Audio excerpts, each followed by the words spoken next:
it's not a feeling I wish on my worst enemy. Well, I do wish it on my worst enemy, actually. Yeah, I do. I hate when people say that. I wouldn't wish it on my worst enemy. I wish them death. Welcome to the Let's Be. Welcome to the Let's Be. Welcome back to the Let's Be Frank podcast, hosted by me, Frank Alampi. Guys, I'm back and I'm better, and I want you bad as ever. There's something about this bandana. Let me address it straight away because it's hitting your eyes really hard. And that's fine. I love a bandana, so I'm not going to defend it.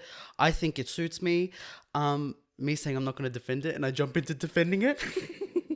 I wanted to quickly just point it out because it's very obvious I'm wearing a bandana. I thought that I would be giving... I actually don't know what I thought I'd be giving. Maybe like 90s fine. I was thinking like, I'm going to put this on. And I've worn a bandana many a time before. But something about putting it on today, I was like, I'm going to be giving this, that, and the other. And I wasn't giving anything of the sort. I'm giving Jonah Hill in 21 Jump Street when he's going through his Eminem phase. That's what I'm giving. I thought maybe I was giving David Beckham in the 90s. Nah. Turns out Jonah Hill from 21 Jump Street. Crazy stuff for my mental health. It's not good to look in the mirror and think that that's what I look like. Like, it's actually not.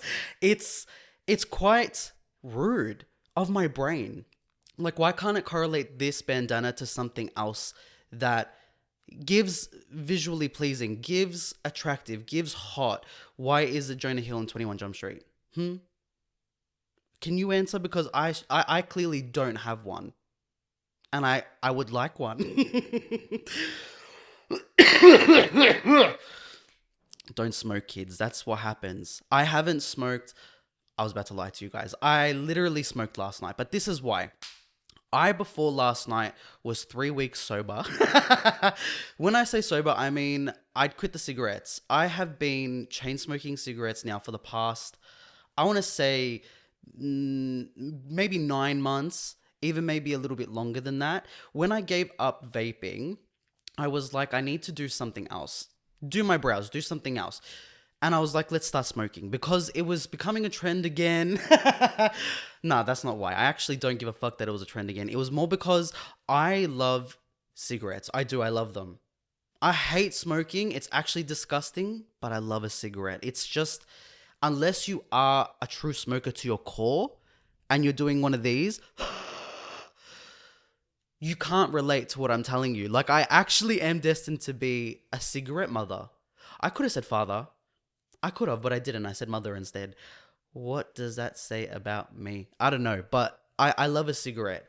And I quit them around 3.5 weeks ago because I got to the point where I've been smoking like 4 packets a week, which is around 80 cigarettes in 1 week, which is crazy. That's disgusting. I never thought I'd be that guy. I actually used to think that was so disgusting when I was younger, and I still think it's disgusting, but it's so easy to go through cigarettes compared to vapes. And I thought like vapes, because you can do it anywhere and like you can smoke inside or whatever, it's worse than cigarettes. It's not. I was finding reasons to go and have one. Like, I was finding reasons to run to my car. I would just be driving around aimlessly. No reason to be driving, but smoking and driving, unmatched feeling. You can't tell me that I'm not French. When I've got a cigarette lit in my hand, I don't give a fuck if it's a Manchester Blue. And it comes from... Can't even hit the punchline because I'm fucking dying. Oh, I don't care that it's a Manchester Blue. I don't know where it's come from. It says Manchester, but I don't think they're coming from there. I don't give a fuck where it is. I feel French. I feel French when I've got a cigarette in my mouth. And driving while smoking is one of them feelings that, like, you either get it or you don't get it. But if you get it, you understand why it is so hard to quit smoking. But I was going really well. It was like 3.5 weeks. Not that I was counting or anything. But I was doing very, very well. And then yesterday, my friends came back from Bali around 3-4 days ago. And they were like, oh, we want to come over to drop you off some treats. And I was like, oh my God, love that. So they brought me so much shit, which I'm going to review and put on my TikTok. So if you haven't seen it yet, it's because I haven't posted it. But if I've posted it already, go check it out. Me trying Bali snacks. I was going to say foods. It's snacks. They're little snacks. I got magnets. I love magnets, playing cards. I love my friends. Oh, love them. Hate them for this one reason though. When I tell you peer pressure doesn't faze me, I really don't give a fuck. Like, you can tell me till the walls come down, oh my God, you should drink. I won't do it. I won't do it simply because you're telling me to do it. Like, I am that type of person. But yesterday, I was down and out, guys. It could have been literally someone saying to me, oh, have you ever had a cigarette before? And I would have been like, that's a sign I need a cigarette. Like, that is where I was at in my day. So they came over, they gave me the snacks. We did our little thing. We played some games. And then they're like, oh, we're going to go do a seance. And I said, what the fuck is a seance? I want to do that too. So I signed up. We went to a seance. After we did it, wasn't even that scary, guys. I'm not going to lie to you. It was like this little thing in Melbourne. Federation Square, I want to say. Maybe. I think I'm lying. I think it's the Melbourne Exhibition Centre. Anyways, it was a seance by Darkfields, I want to say. And look, this is no shade to the company. It is what it is. You know, like, I was going in there probably expecting way too much, and I was just never going to get that. I thought like seance means we're going to summon ghosts. It's like a whole audio thing, I would say. You have to put like headphones on and you're in like a dark room in the complete darkness. Like, it was pitch black in there, with a bunch of other people, mind you. And you basically have these headphones on and like an experience starts happening and ghosts are like speaking to you or whatever. It's a whole thing. I was going in thinking, oh, I'm going to get possessed. I was going in thinking, oh yeah, this is going to be high stakes. I literally have to make sure that I don't break the circle, because if I do, the ghost is coming home with me. I was thinking way too deep about it in the car, way too deep about it. And I was expecting to be a lot more petrified than I was. This was a 16-minute experience. And you could not tell me shit. I thought when we're getting in there that this was going to be the best thing of my life. It's in a container. In a container. There's a big table in the middle and there's chairs all on the sides. How can this not be scary? It wasn't. It wasn't scary at all. I give it a 3 out of 10. Like, and I'm someone who, I get into a scare. I get into a thrill. I'll be very involved and deep in it. I had a very open mind going in, you know, and it just didn't give me that. It didn't give it that. It wasn't giving what I think they were trying to sell us. Okay? Take with that what you will. It's just my opinion. But after we did this little experiment, experiment? Yeah, I guess. It's not a seance. Like, it literally was not a fucking seance, because that shit is summoning the demons with the witches and the goblins. And there was nothing of that. Nothing. There was one lady that looked like a witch though. And I'm saying that in a very complimentary way, just in case she is a witch. She was sitting right across from me and she was very, very into it. Like, she sat down, she had her hands right on the table straight away. It was a thing. Anyways, when we left, we decided we're going to walk around the city. Like I said to you guys, it was not taking much for me to have a cigarette. And I was bragging to my friends, being like, oh my God, I haven't had a cigarette in 3 weeks. Whole new person. You came back from Bali and I'm different. It took me seeing one smoke shop. Just one singular. I'm keeping all the coughing in. I'm keeping it in because it literally adds to the story. It's the sound effects. I saw one smoke shop and it got me. It literally looked at me and it should have had on the front of the store, hey Frank, come in and buy a packet of cigarettes. Because as soon as I saw it, I said, yeah, I need a cigarette. I do. I need one badly. And it's just, I'm paying for it today. I haven't had one in 3 weeks. I wake up today feeling like death. I feel sick. I feel disgusting. I feel like I've literally been, I don't know, fucking deep throating broken glass for the past 60 days of my life. Like, it's not a feeling I wish on my worst enemy. Well, I do wish that on my worst enemy. Actually, yeah, I do. I hate when people say that. I wouldn't wish that on my worst enemy. I wish them death. I don't actually. I don't wish death on anyone. Well, there's one person I do. Yeah. I've got one person in mind that when I think of, oh, who should die? That person. I think we all do. Doesn't mean I would ever act on it, and I don't like actually act on the manifestation of them dying. But if I found out they died, I wouldn't be sad. Is that evil? Potentially. Either way, I'm dying, guys. I had too many cigarettes. I think I had like maybe 4 or 5 last night. And then somehow, some way, I snuck in 3 today. I don't know how. I don't know why, but I did. And it's just gross. I'm back to that feeling of, ew, like I don't know why I'm smoking. And I do know why, because in my mind when I'm smoking, I'm untouchable. Like, it's literally High Fashion by Addison Rae playing in my head. That is the vibe. Like, it is very ethereal. I'm very different. I'm in a whole other dimension. I'm just different.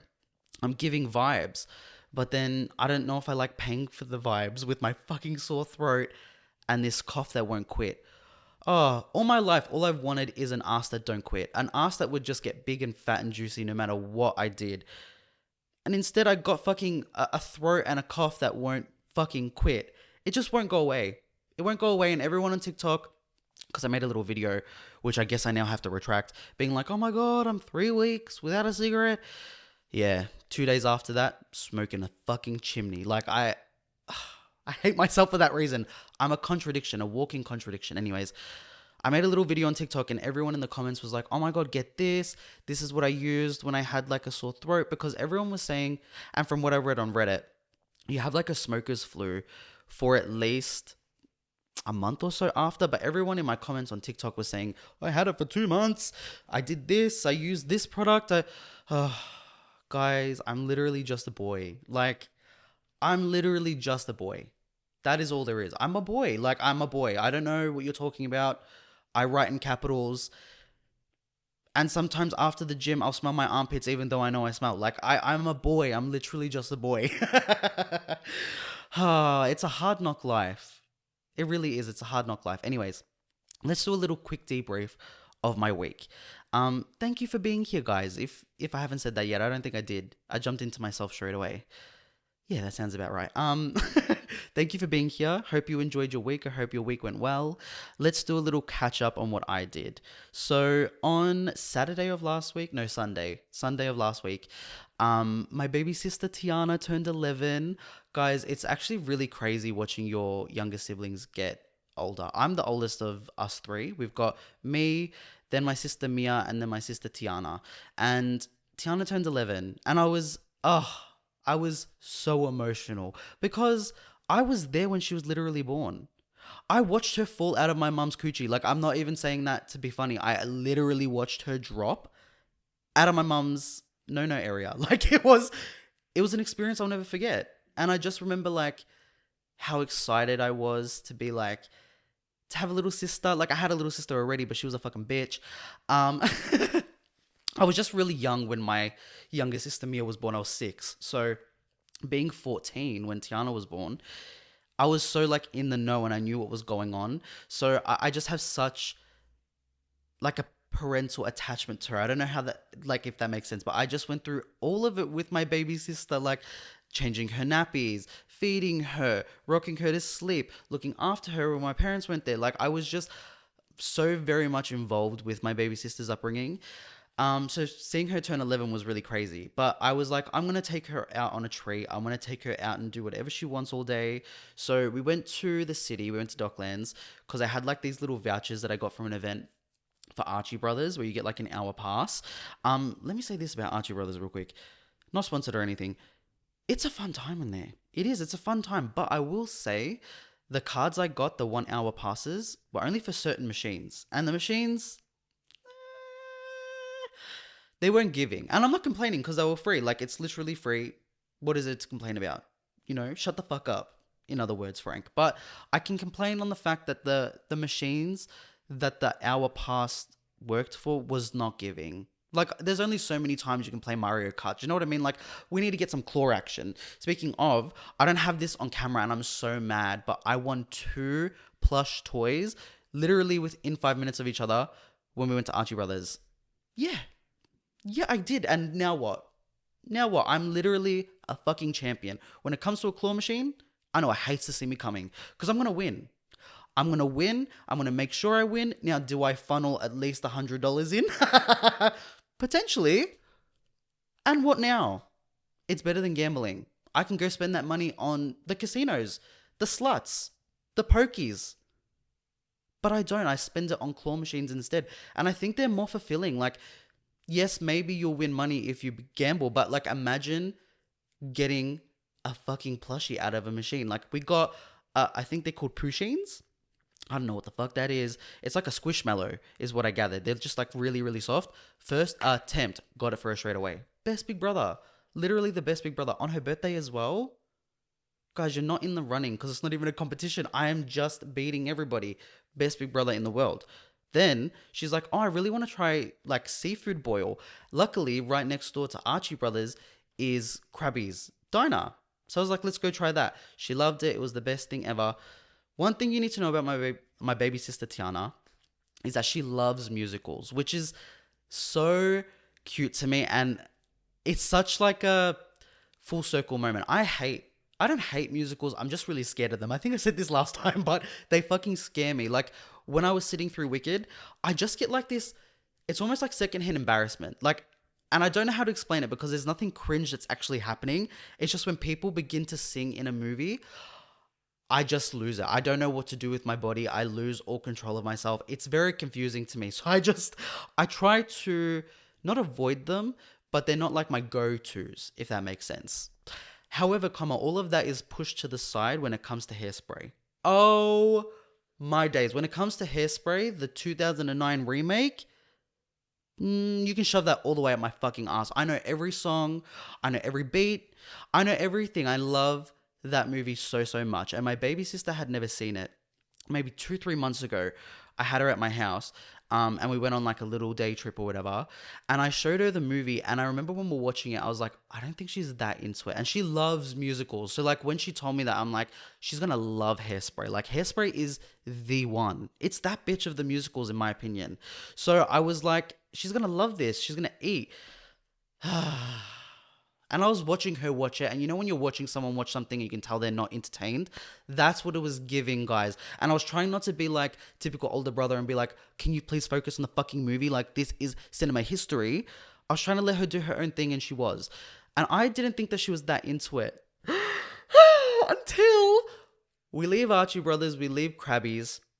And I said, Tiana, go and put whatever song you want on in the car. Like, this is your day. I want you to get the vibes down. And I was going to take her on a little drive down next to the ocean, next to Altona Beach. So we were driving there and I was like, put whatever music you want on. Guys, my heart fully dropped out of my chest. Like, it was, I can cry about it now thinking about it, but I didn't think that she liked the movie at all. Like, I really did not think she liked it. And she goes to put a song on, and the first song that she puts on is from Hairspray. Guys, I nearly fucking cried. She puts on, what's the song called again? It's not, I can hear the bells. Na, na, na, na, na. I can hear the bells. The best song. One of the best songs in the musical. The best song for me in that would have to be the whoa, oh, na, na, na, na, na, the always do.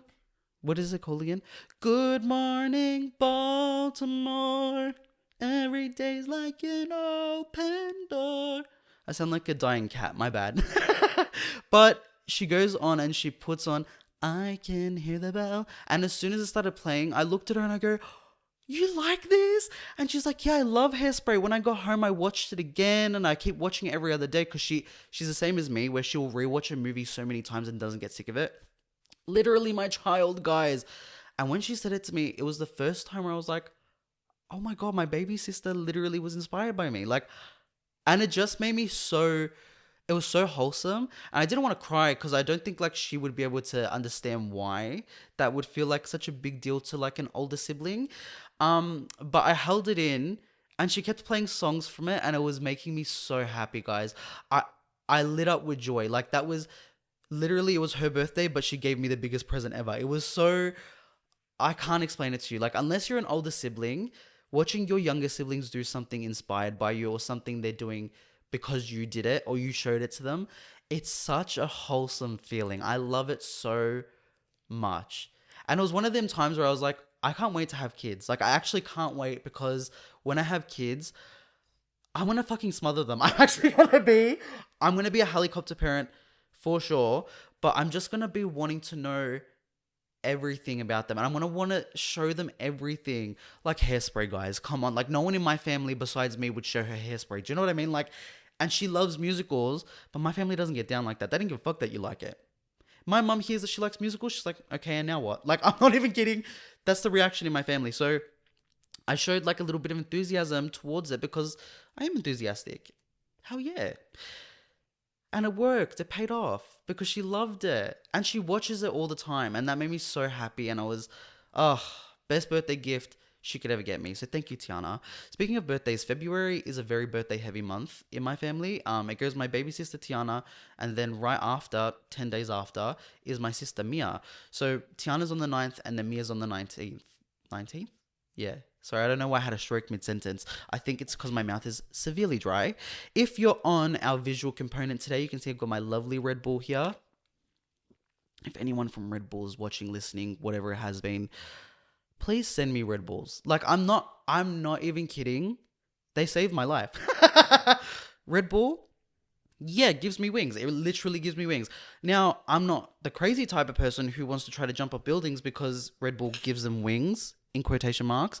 Because I was reading something, because there's like this trend on TikTok right now, where it's like a sound of Red Bull gives you wings, and then it cuts from you being like a pubescent child looking disgusting up until who you look like now. I did the trend, of course, because I'm a slut cat. And I read that they had to stop using that as their slogan, Red Bull gives you wings, in certain countries because they got sued by someone who tried to jump because they thought that they had wings. Now, I don't know if you can blame Red Bull at that point. Like, that is on you as a person. If you're drinking this little energy drink and you think, oh yeah, now I'm going to have these big ass fucking wings, I can fly. Dumb. All for money, like all to scam money out of a company, which I actually do get behind. I do stand on that 10 toes down in the ground. Eat the rich. Eat the rich, starting with these big ass companies. They got money to spare. Now, does that mean that you sue them for something stupid like that? I don't know. Would I do it? Probably not. Am I smart enough to think of things like that? Probably not. Do I have trouble speaking English? Probably yes. I'm not that type of guy. But if that's you, that's you. No judgment here. If you've sued a big company, I'm genuinely curious. I want to know your perspective and why you did it. If you can speak about it legally, of course, because I'm not trying to get involved in anyone's business and mess. I don't want to be up in court. I don't even know what I would wear to court. I hate a suit. I hate nothing more than a fucking suit. I know that suits are kind of like a summer dress for guys. Like, when I see a girl in a summer dress, hot as fuck. Same with a guy in a suit. Like, if you can wear a suit, hot as fuck. A big fat ass, big bunda in some suit pants. I mean, like, that will get your dick hard.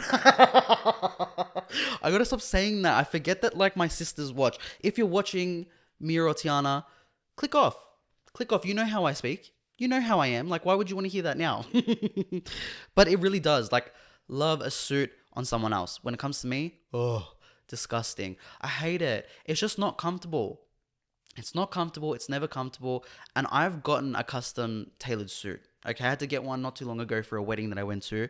And I haven't worn a suit since I was like 16, prior to this wedding.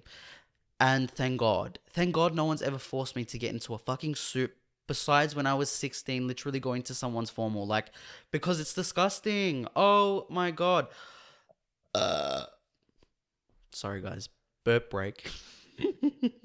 I hate a suit. I could go on for days about it. Okay, let me just say this. Suits are uncomfortable for a plethora of reasons. The first one would have to be your dick just really does not want to sit in the pants properly. Like, and I know that's TMI. Sorry if you don't have a penis and can't relate, but your dick and balls in a suit pant? No. Just no. Like, no. Suffocation. I'm talking retraction.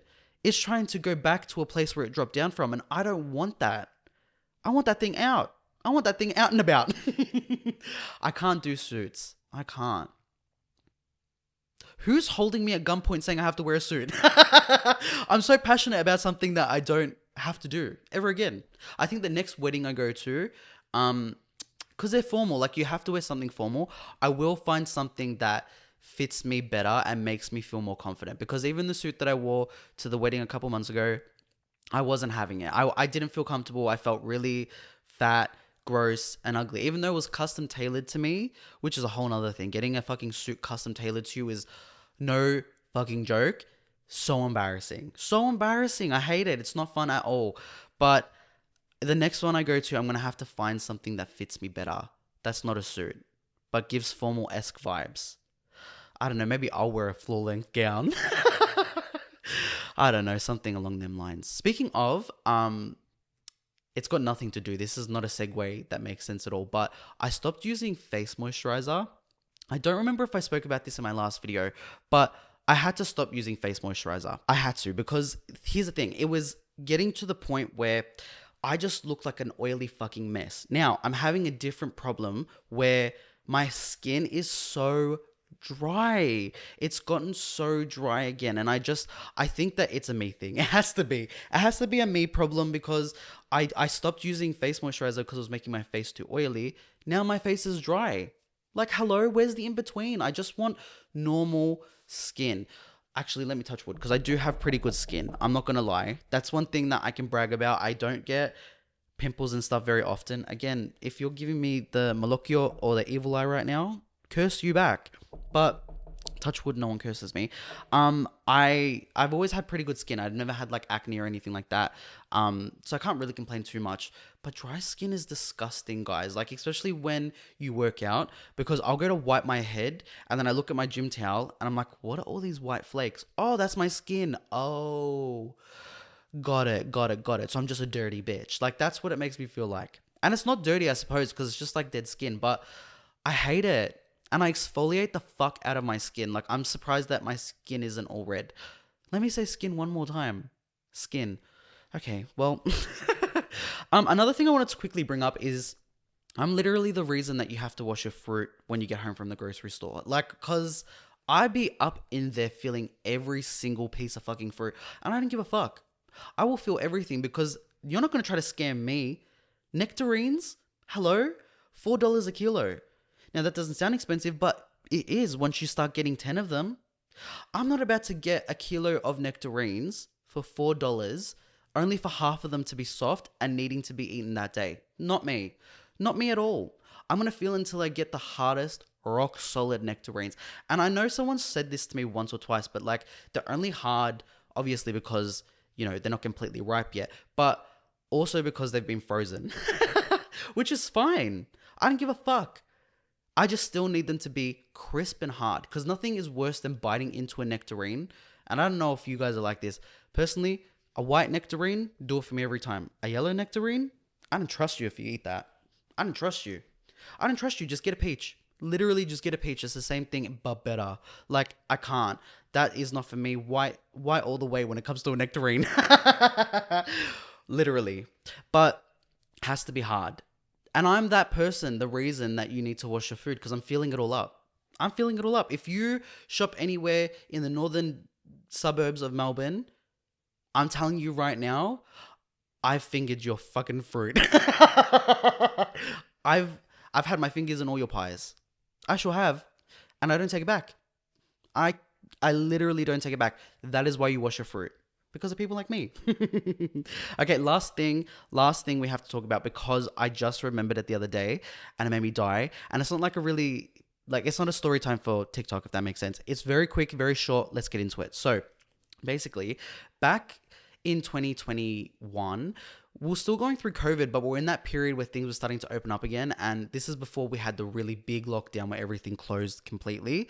I was in the city and I don't remember why. It was probably because I finished work or something and I was just like hanging about. But I was walking next to Emporium and it was like really late at night. It was probably around really late. It's crazy. It was probably only like maybe 9:30, 10 o'clock, something like that.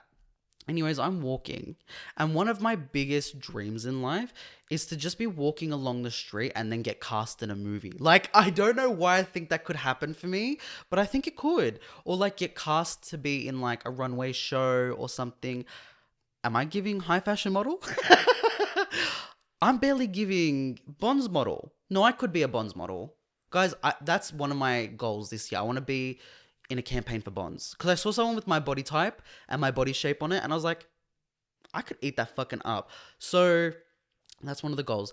Anyways, I was walking in the city, I had my headphones on. Like I said, one of my goals and dreams is for someone to just randomly spot me and be like, that's a star. So I was walking, I had my headphones on, but not loud where I couldn't hear anything around me.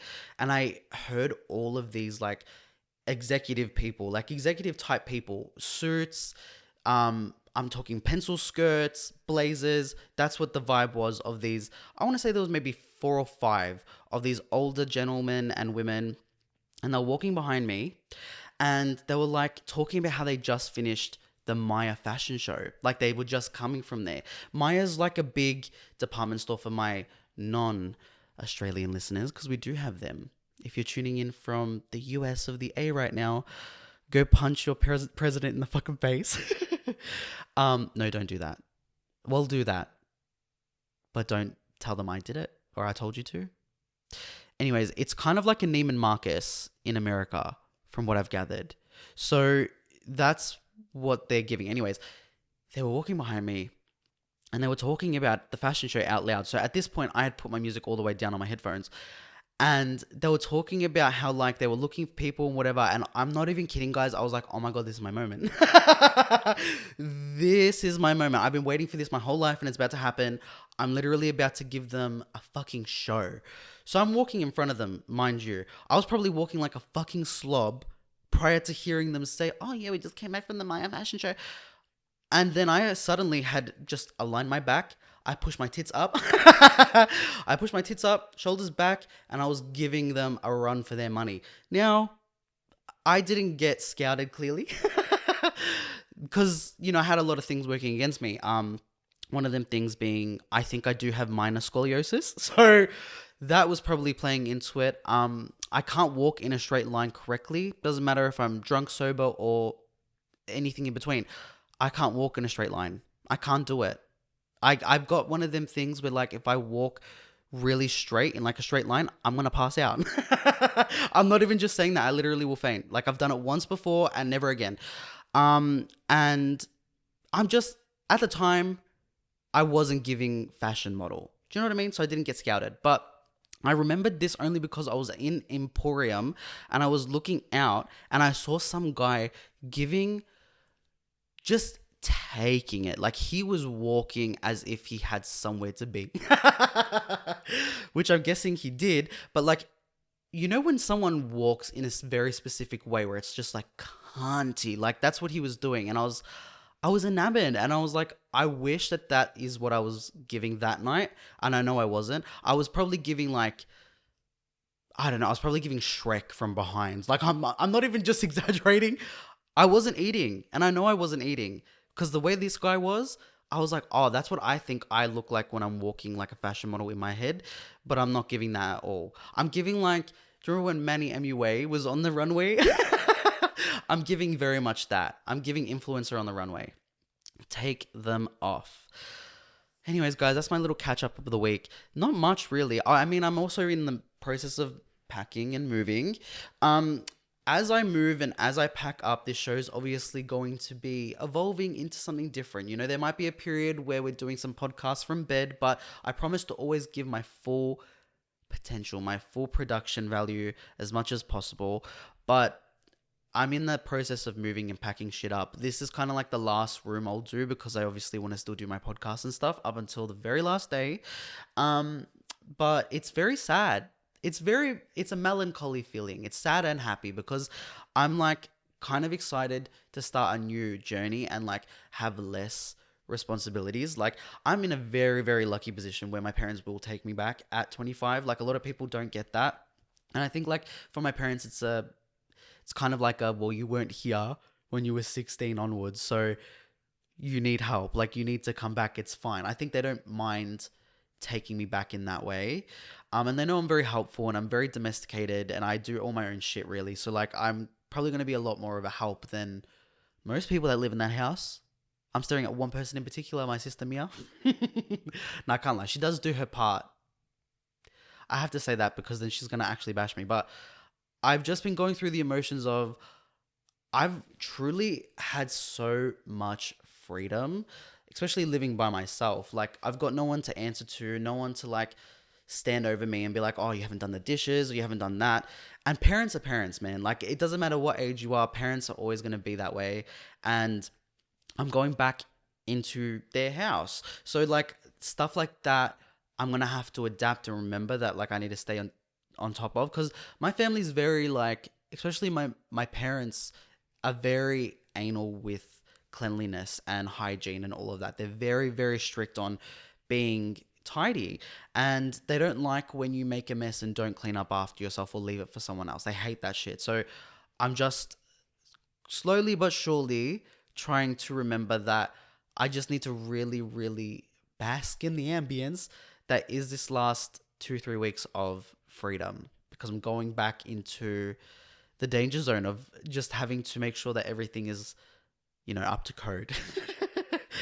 Literally, I'm not even just saying that, guys. I have to make sure things are up to code, and it's going to be a very big adjustment period. I'm trying not to think about it now, because that's one thing I'm trying to also not do this year, is overthink to the point of talking myself out of something. So I have no choice but to move back to my parents. I need to just remember that it's not forever. It's temporary. It's the in-between before I get into my next spot, my next chapter.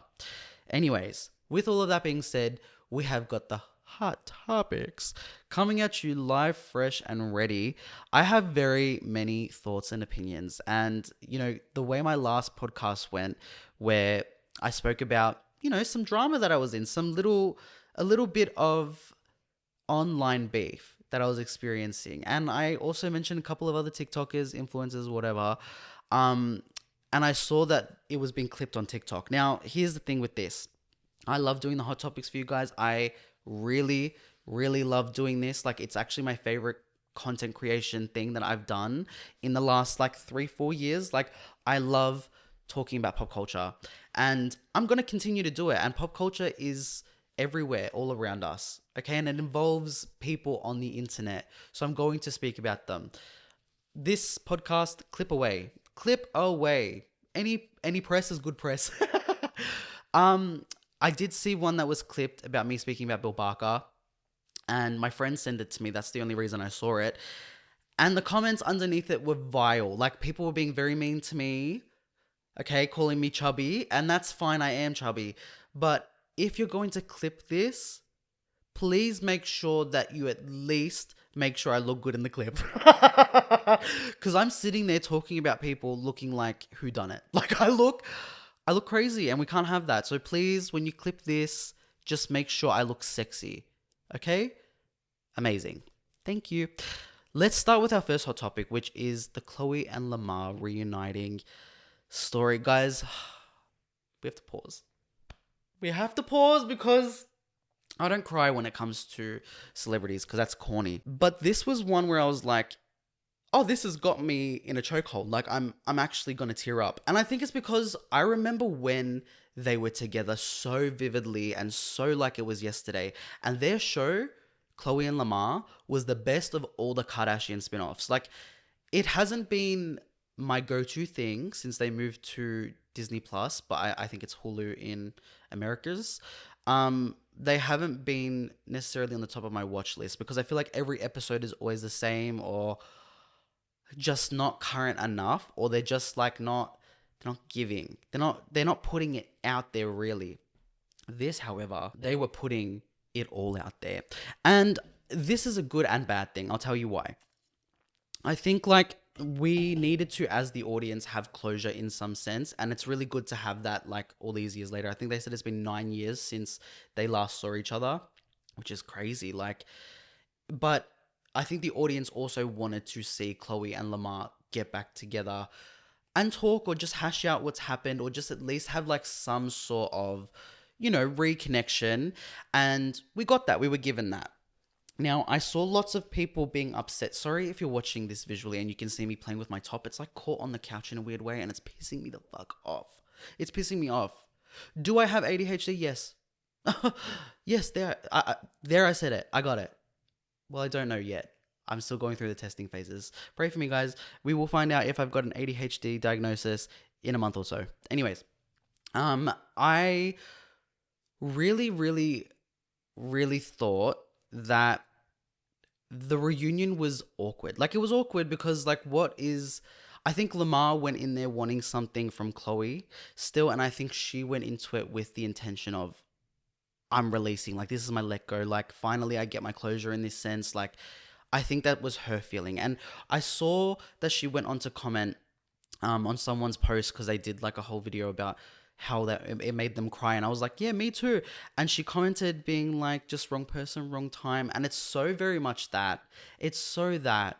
And I know that like people are kind of upset with Chloe for like putting this on camera and showing us the reconnection. I don't know why. Like, the Kardashians live on camera. Like, they just do. They live on camera. That's how they've always been. If they didn't put this on camera, you guys would have been like, oh, pick it up. We want to see it. So it doesn't, like, they can't win either way. And I'm not a Kardashian apologist by any means, but this is one thing where I'm like, yeah, no, you guys actually just suck. Chloe gets way too much flack for no reason. If she had done this off camera, you guys would have been all hating, me included, because I want to see it. I did want to see it. And I think, like I said there, she went into it probably with, like, closure reasons, and he went into it with, like, an open. And I don't think that they're in a stage right now. Just from that conversation alone, you can tell that he's very much still in love in some sense with her because of what they went through together. You know, like, an OD is hard to go through alone. Like, imagine it with a partner and someone who's standing there by your side while you're still fucking them over constantly, like ending up in really, really terrible bad situations. And like, the fact that she kept and held on to a lot of his stuff was just, it was beautiful. It was beautiful. It was so real. It's very raw. Like, she obviously held on to this stuff for a plethora of reasons, I'm sure. One of them was probably that, you know, when you are addicted to drugs and alcohol in that lifestyle, you're willing to get it at any cost. And I'm guessing Lamar Odom ate through a lot of his basketball earnings during that period of time. And he was probably looking to, and in desperation, you do things that you don't want to do, like selling memorabilia that is very meaningful for someone of his stature. You know, he's a very, very big athlete. Like, I think that gets forgotten. He is a very, very good basketball player and always has been. And it's very, it's a tragic story that doesn't have a tragic ending. It's just very sad that that is where they are. Because I honestly think that even Chloe would probably agree with that sentiment of like, that was her end game. Like, she didn't really foresee divorcing Lamar. I think she would have stuck by him by hook or by crook, but it got to a point where she just couldn't because it was starting to really get to her as well. And I think like that is why she remains literally one of my favorite celebrities of all time, because she has so much compassion and heart, and that's why the media hates Chloe. Like, she really acts from her heart most of the time. I don't think I think maybe in her later years, as she's gone through therapy and stuff, which she's like talked about very openly and publicly, she's probably gotten a lot more cerebral about things and like is a lot more, you know, she's very she thinks with her head before her heart these days, whereas I think she led very much with her heart back in the day. And she was just like that typical story of like, she was deemed the ugly sister in quotation marks by the public, by the media, and she probably didn't think that she would get to marry and have this big life with someone, especially a basketball player. Like, that's unheard of for the ugly sister, again in quotation marks, because she's never been anything of the sort. And she had that dream, she had it all, and it just quickly was everything that she hoped it wouldn't be. Reuniting with this person years later after you've gone through a plethora of more traumatic events as well. The closure that she must have and like the sense of clarity must be so overwhelming. And like, I really appreciate that we got to see this on camera. It's the first time in a while where I was like, oh, the Kardashians are being real. And when I say that, my thing is like, I hate the PR spin that's being put on everything that comes out of their mouths. Like, I miss when the Kardashians were messy and it was like messy, but they were still polished. I don't know how to make that make sense, but they weren't as like concerned with how the public perceive them. And now like it comes off as if they want us to believe that they don't care about what we think, but we very much know that they care what we think because their livelihoods depend on us interacting with them still. So like, I don't think that there is a future for the Kardashians to show as much authenticity as they used to. I think for their kids and the generation coming up, we're going to see a whole nother side of authenticity from that family in a very different way. Like, we're going to see the real side to child fame. And like, we're going to see all of that in years to come, which should be, again, exciting to watch from afar. We all like to watch and see what happens with that family. But one way or another, we all are invested. And I think to the people invested with the Khloe and Lamar stuff, I'm right there with you guys. When I watched it, I didn't watch the full episode. I'm not going to lie to you. I just watched a TikTok clip of them reuniting, and it was making my heart hurt. I was like, it's so sad to watch because they really are or would have been together forever had his actions not been there, had he not done what he did. Like, it's sad. And you can see the regret in his eyes, his face. He wanted to cry so bad, but he didn't want to cry on camera. Like, you could just tell. And it was so emotional. Now, why the fuck was Malika there? I understand it's her house, and Khloe probably wanted her there as a support person. I get that as well. But Malika, when she would chime in here and there, I was like, we need to do a bit of this. Shh. We need to do a little bit of quiet. Shh. Because, okay, it's your house, but go upstairs. Simply go upstairs, go on the porch. Go sit outside. Go away from the conversation. Because I think that's also why it was a little bit limited. There's obviously lots of cameras and stuff in your face. But then on top of that, you've got someone who's also, involved personally with Khloe and Lamar at the time, like sitting there and also getting a voice in the conversation. So I think that was a bad idea. I think Khloe probably needed some support in some sort of way, but I think maybe being in Malika's house should have been enough for her. I don't know. I don't know them personally, obviously. That's just my opinion and reaction to it. I was like, why the fuck is Malika here? I don't understand. And I'm not a Malika hater because I actually think that she's funny. Her and her sister, her and her twin. Khadijah? I think her name's Khadijah. Anyways, I think they're cute. They're funny. They used to be really funny on Dash Dolls. But she didn't need to be there for that. She could have sat that one out. She quite literally could have went in the other room. Just in my personal opinion. So I guess going forward, there's not much to like hope and wish for on the Kardashians, because like that's the only thing that's been that exciting as of recent. I guess there was that clip of Kim talking about the roast, the Tom Brady roast, where she was sitting at a table after she had just been torn to shreds. Like, and this is what I hated about that roast and when they started shitting on Kim. Like, obviously she's there. They were going to make jokes. Haha, funny, whatever. But they're always about, oh, Kim's a slut. Kim's a whore. Kim did a sex tape. Like, it's always that. Okay, we get it. Okay, we get it. We get it. So I think like she ate with her response to Andrew Schultz because he did a podcast. Of course he did. Another man who doesn't need a fucking podcast or a mic. Hello? Now, could you say the same about me? No. I'm simply needed by the people. The people want me. Andrew Schultz, what are you doing here? Like, the fact that he got on his camera, on his podcast and was like, oh, she was like a robot. Now, what if I just decked you in the face? What if I just punched you in the motherfucking face? I can't speak. I'm stuttering. I'm slurring. You got me tripping. Oh, stumbling. Oh, because I'm falling in love. I just can't help it. Anyways, I do wish from the Kardashian, because let's quickly end the Andrew Schultz thing. He called her a robot, and then Kim was like, what did you expect me to do? Be like, oh my God, I can't believe you called me a whore. She ate with that response. She really did. But besides that, I'm not gagging. There's nothing else that's that interesting about the Kardashians anymore. I only ever watch if I know it's going to be a heavy Kylie episode. Like, because Kylie is interesting still. Kylie still has a mystique to her. She still has an allure in a way. And honestly, I would watch a sideshow with just Kylie. I think we all would. Even with just Khloe. Honestly, I would watch a show centered just around Khloe. Because that's kind of what the Kardashians is. But then there's always cutscenes to them going to some fashion show. Or like Kourtney's there. And I used to love Kourtney. I love her a lot because she's my Aries sister. But she's just not wanting to be on that show. She's not wanted to be on that show.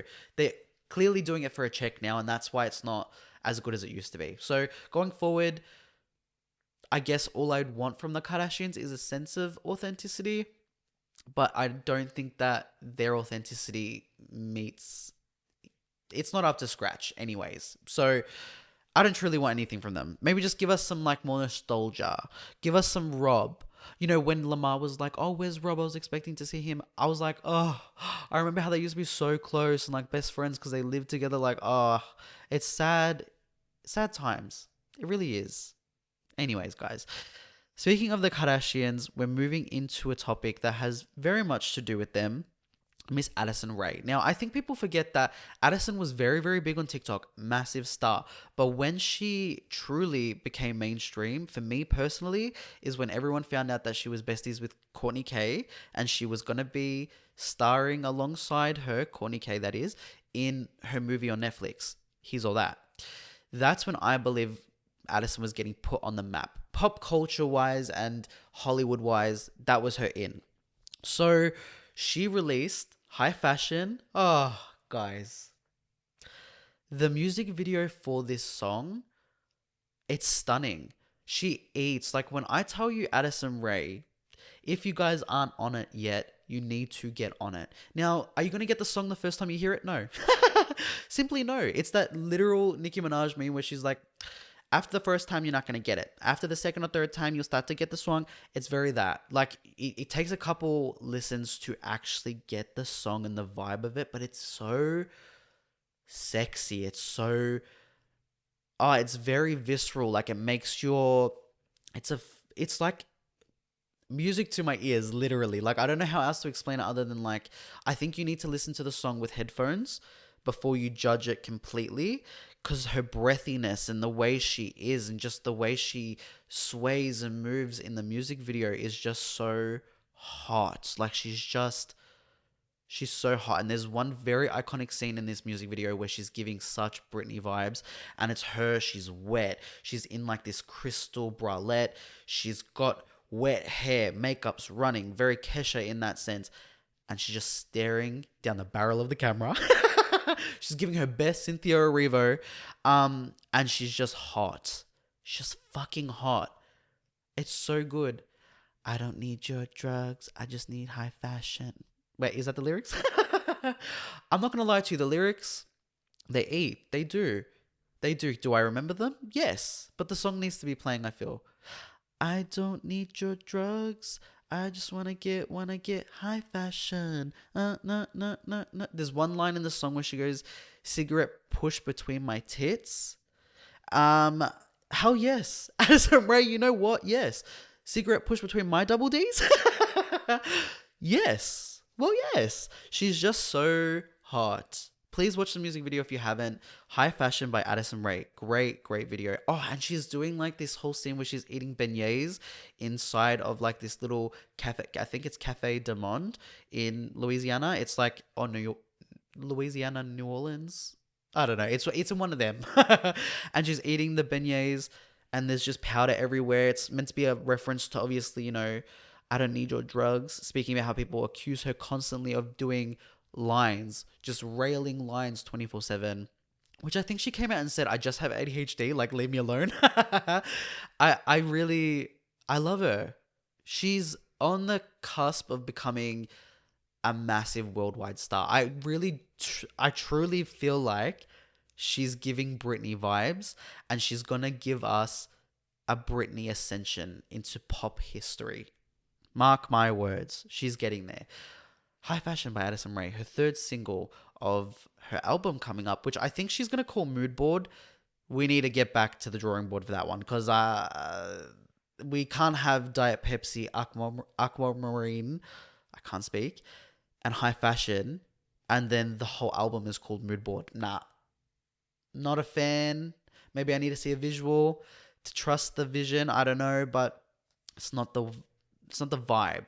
I feel like we need a one-word song, or like if you're gonna do an album based off of one of the songs, Aquamarine. Truly, I think that would be such a hot name for an album. Aquamarine or Diet Pepsi.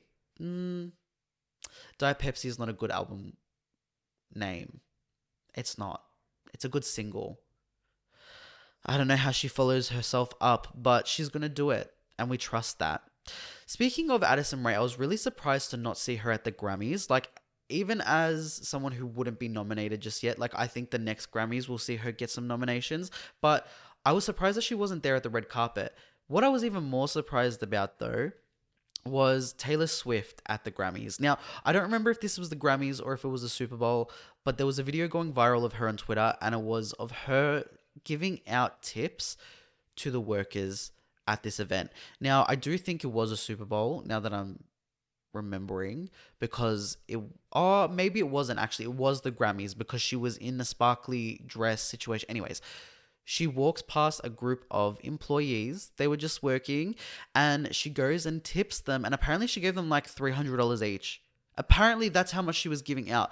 I don't like this woman. Like, she's not on the top of my list of favorite celebrities or anything like that. But what you can't argue is that she is very charitable in that sense. Like, she's a billionaire who gives back, and I love to see it. Now, it was caught on video. She wasn't videoing it, or someone in her crew wasn't videoing it, at least I don't think. But oh my god, I need water. I need wedges. But the clip went viral on Twitter, and I saw it, and I was like, wow, like, that's what you want from famous people. Like, you just want them to give back, and like, it doesn't need to be videoed every time they do that, of course. Like, I think earlier this year, Ariana Grande, it had got released that she did this a while ago, but she helped someone like pay for their rent and stuff, which I'm guessing they probably do a lot of the time. We just don't hear about it, which is a good thing. Like, we don't always need to hear about celebrities doing great things, but I think we need to see more of it. Like, seeing that video of Taylor just tipping these people, like these workers, was so good. Like, it gave me a whole new like respect for her as a person. Like, when it comes to her artistry, I just don't align, because it's not my music. Like, it doesn't appeal to me. I don't think that she's trying to appeal to me. It's just not my vibe in that sense. It doesn't mean that I don't think she's a great artist. I think she's got hits after hits. Like, and that's just, there's no taking that away. I think from her newest album, the only song that I've heard and know that I like is Fortnight. And for a fortnight there we were together. Your wife waters flowers. I wanna kill her. That's a great song. It eats. I think I liked it so much as well because I had Post Malone, and I love Post Malone. But we just don't align like that, me and her music. However, her as a person, from everything I've seen about her, she's actually a really charitable, give back type of gal. And I love that. I love it. Like, that $300, made their night, like made their week, potentially helped them with bills that they were scared to pay. Like, oh, it was amazing. It made me kind of jealous because I was like, with my luck, I would do something. And I've been working an event, okay, where celebrities were there, and they were not like this. They weren't that way at all. And it's because, they're the type of celebrities that are famous but not famous as a Taylor Swift, but think that they are. And so they don't give back, or they're just rude, and they just are very much take type of person instead of giving back.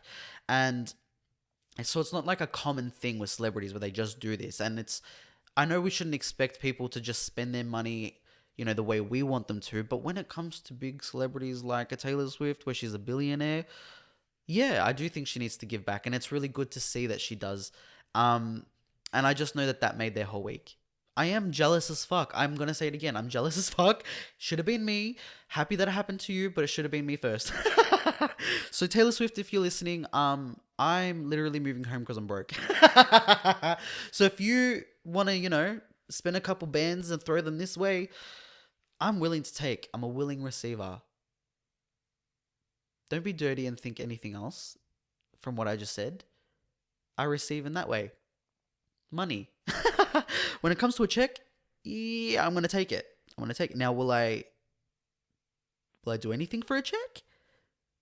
Possibly. I think there's a price for everything in a certain sense. Like, when people ask you like questions of like, oh, how much would it take for you to sleep with this person? Like, my prices are high, but they're never too astronomical. Like, I remember one person was like, how much would it take for you to sleep with Tony Abbott? This was way back when Tony Abbott was still a thing. Oh no, was it him? Maybe it was Pauline Hanson. And she's disgusting, deplorable human, don't respect her, don't have any of the same values, don't align with her morals at all. But I was like, probably like, honestly, like $100,000 and I would sleep with her. Maybe that is me just exposing myself and saying I don't think that highly of my person. But I do. It's just like, that seems like a reasonable amount to mount Pauline Hanson. That's disgusting. Ew, I just got a visual in my head that I don't need to see or ever think about again. Disgusting. My language has been murdered. My shopping trolley murdered. My groceries just gone and I don't like it. If you don't know that, look it up. Pauline Pantsdown. The alter ego of Pauline Hanson. Love. Pauline Pantsdown. Now she could get it. Oh, Taylor Swift. We have to talk about her getting booed as well at the Super Bowl. What the fuck was that? What was that? Why does America hate women so bad? Why do you guys hate women so bad? I would say Australians are up there on the misogyny level. Like, Australian men tend to be very misogynistic for the most part. We'll get into it later, Jack McIntosh. But like, they are. Like, it's just a known thing. Same with Americans, but they're on a whole nother level. Like, they're hateful with it. They're evil and hateful with it. Like, I think the only comparison I can really think of is like if we had a Delta Goodrum on TV at a football match, Delta Goodrum would be getting applauded. Like, she would not be getting booed.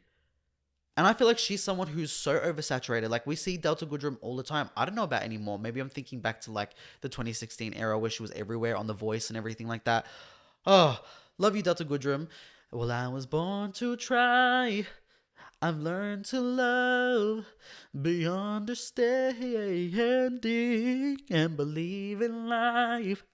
But you gotta make choices, be wrong or right. Sometimes you gotta sacrifice the things you like. She eats with that, but she was everywhere at one point for no reason.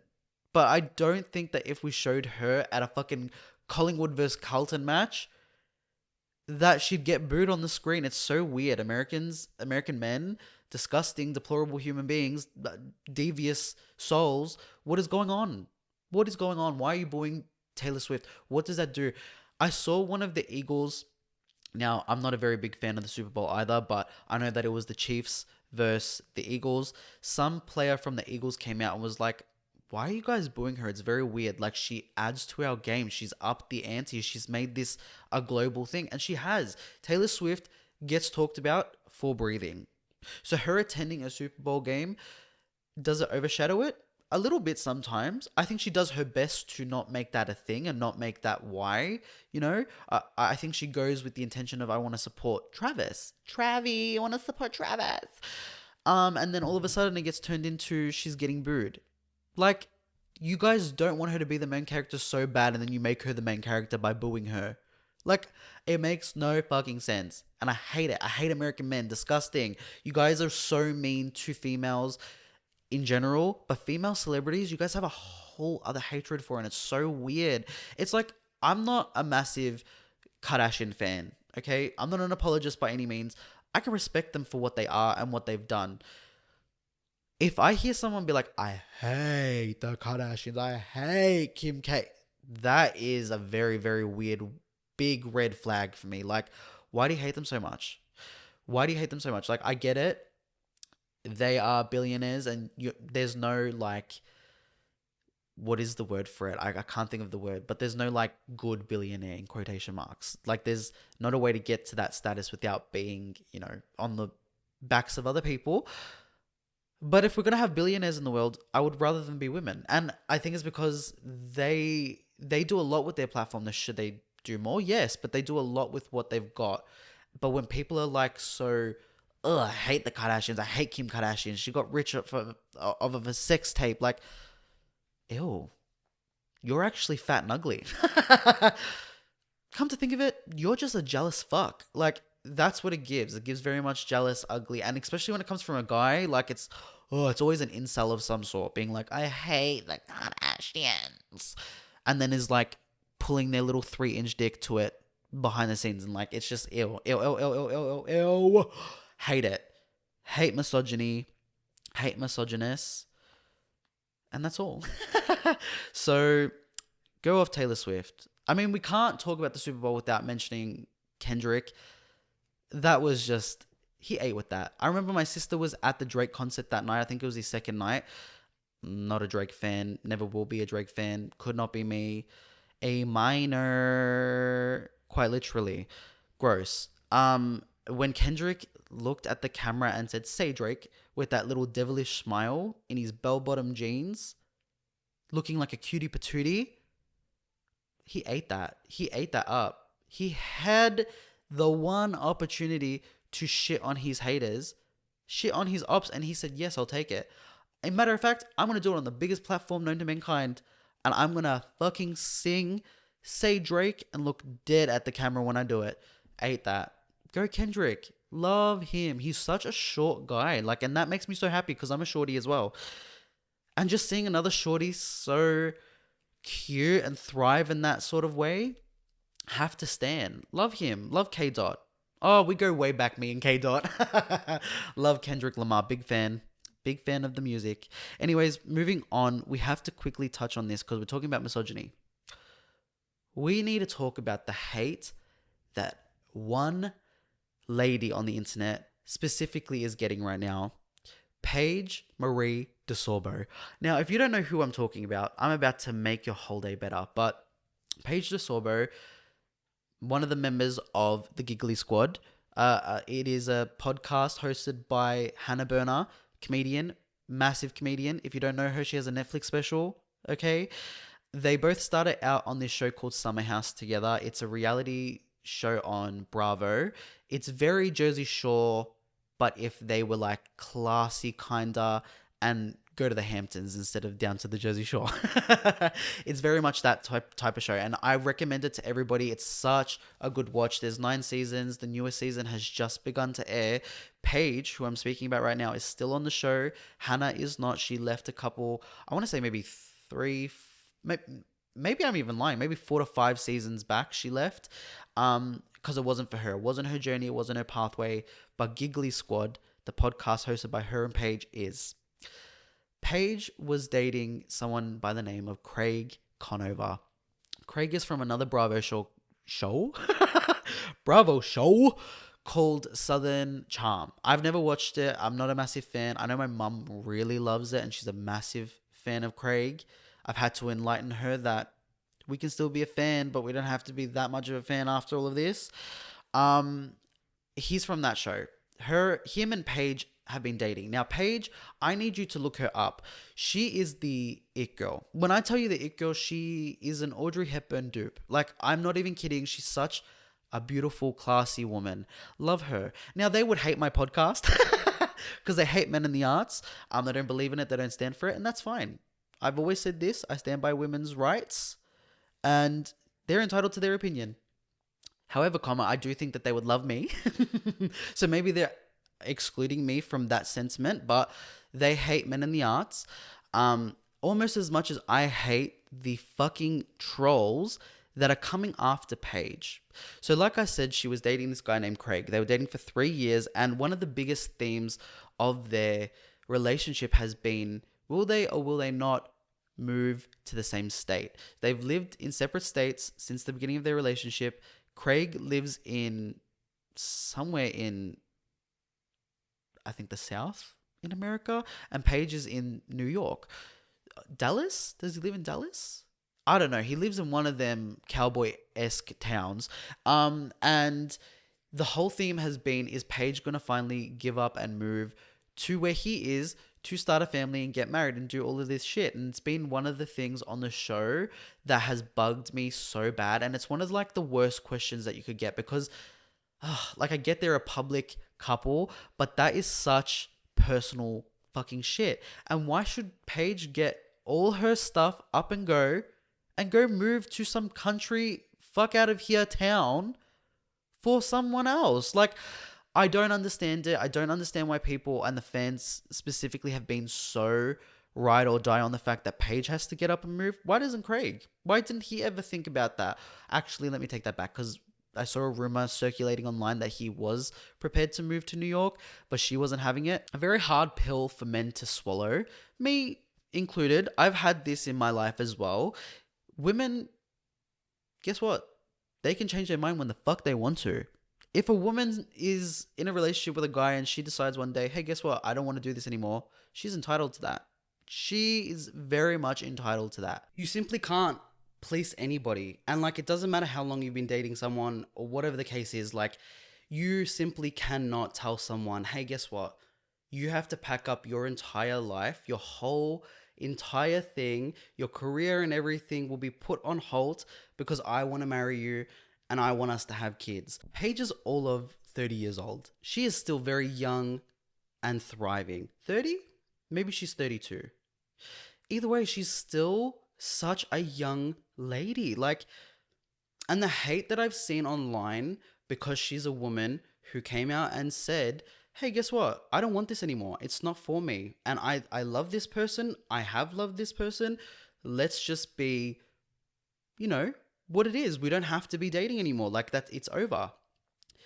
The hate that she has copped online is actually making me so fucking angry. And I don't know why. This is the first time I've seen someone else get hate where it truly made me so upset, because I love Giggly Squad, of course. Like, I'm very biased, obviously, blah, blah, blah. But it's because, like, it's such unwarranted fucking hate. And it's all from these, this is what I mean, Real Housewives stans. The Bravo, you know, fan base is disgusting and despicable. You guys, you make me sick. You make me sick. You shouldn't be allowed to have the internet. You should not be allowed to have the internet, because the things that people say to Paige in her comment section is actually disgusting. Now, when her breakup with Craig got announced, it was on her podcast back in December of last year. Since then, we've slowly got, you know, more information about their breakup. There was a period of time where people were trying to say that Paige cheated on Craig, and that's where they broke up. Cheated on him with Marcelo Hernandez, which, if that was me, I wouldn't be denying the rumors. If they're like, oh yeah, you're dating Domingo and that's why, you know, you broke up with Craig, I'll be like, yes, and what now? Sign me up for SNL. I literally would have run with that. She didn't, because she's literally, you know, she's Paige DeSorbo. She doesn't need a Marcelo. But she got accused of all this shit, and Craig just sat there and was trying to play victim on Watch What Happens Live, which is Andy Cohen's talk show. Trying to be like, oh, I never, you know, I don't know why I had to come out against the rumors and say that she wasn't cheating, but like, she wasn't cheating. Brother. Ugh. Just like, go over there. Go over there. You're in timeout. You've been put in timeout. Like, it's just, yuck. I feel like, okay, here's the thing. Paige apparently was on a date with someone at the Super Bowl, but it wasn't a date. It was like one of her friend's brothers or whatever it was, and it wasn't what the media was trying to make it look like, which was, oh, they've just broken up, Paige and Craig. She's said the reason being is she wants to focus on her career. She doesn't want to pack up and go anywhere. Like, she just wants to stay in New York and keep going with her flourishing career, because it's flourishing. It's big. It's massive. Like, she was just in Elle magazine. I think she might have been the cover. I might be exaggerating, but either way, in my mind, she was the cover. Do you know what I mean? Like, she's doing very big things. So why would she have to pack all of that up to go put it on hold just to get married and have kids? And I think, like, there's been a witch hunt for the villain in their story, in their breakup, since she announced it. And it doesn't help when you've got the other party, like, just not answering questions with a definitive answer. If you're on Watch What Happens Live, I understand, like, you know, you're in a breakup and you're, to some degree, if you're the one who's been broken up with, you do villainize the other person. But it's not fair to do that on TV. It's not fair to do that publicly. It's not fair to do that on such a massive platform, because you're now sending all these haters that already hate her for just being a woman and making a decision for herself. You're sending all of them her way. You're sending them there regardless if you meant to or not, because you couldn't just fucking say, no, she didn't cheat on me. Not the, do I think she cheated? No, just say no. Just say no, I don't think she cheated on me. Don't be like up in the press now, Craig, trying to switch the storyline up of, you know, she just wanted these things with someone else, just not with me. No. And if she did, guess what, brother? You are the ex for a reason. Like, why are you trying to paint her in such a bad light? Why? What does that do for you? Does it make you feel better? Does it make your dick bigger? Like, what does it do really for you if she's villainized to that capacity? And I think, like, if you've ever loved someone and you've been in love with someone in a relationship, even after things end, I can't speak to, having a really horrible big ending, because the only breakup I've gone through, it was a slow ending burn, but it wasn't like, there wasn't like a cheating thing. Well, actually, I don't know. I don't know, but there wasn't like something like that where it was a, big pop off moment and that person instantly becomes the villain. Even if that was the case, from how much I did love that person at that time, I don't think I could come out after and be like, trying to tear them down or make them look like a big, big villain in a story, because they're not a big villain. They're just living their life. And if you love them at any point in time, you would be able to understand and recognize that. Like, it's not always as deep as, or as easy as saying, oh, they just hate me, and because they hate me now I can hate them too, and like they broke up with me, so then now it's my opportunity to just come out and be the victim and things. It's not the case. Most of the time, if you're the person who's been broken up with, I'm not saying that it's your fault. Like, there's definitely people that get broken up with that did not deserve to be broken up with. The other person is just insane. But if you can come to some sort of understanding as to why that person wants to not be in that relationship with you anymore, you shouldn't then go back on it after, the time. And this is the thing with breakups. They are very fickle, and like, when you think that you're over it, you're actually not over it. There's still like another couple, 3 months, 4 months that need to go past before you actually are over it. Okay. It's never linear. You don't actually have a pathway of getting over a breakup. And so, granted, they're very much in the fresh stages of it. Like, it's only been two-ish months. That's very, very early. So, and they were together for 3 years. It's a long time. But I think, like, Paige is getting so much unwarranted hate from disgusting Bravo fans that it's sick. It's twisted. Like, all because she decided, oh, guess what? I don't want kids and stuff right now. Guys, wouldn't it be crazy if I didn't have kids right now and I just got another cat? Like, why is that such a problem? Why is it such a problem? Why are we all jumping on the necks of Paige Marie DeSorbo? Now, I don't think that's her middle name. I think that she would be really offended that I said Marie. But literally, why are we on her back? Get off her back. Got it? I've had enough. And Hannah Berner, she's on the pathway to being even more mainstream than she is. Okay? So she can't be out here just constantly being like, guys, stop doing this. So let's all just stop doing this.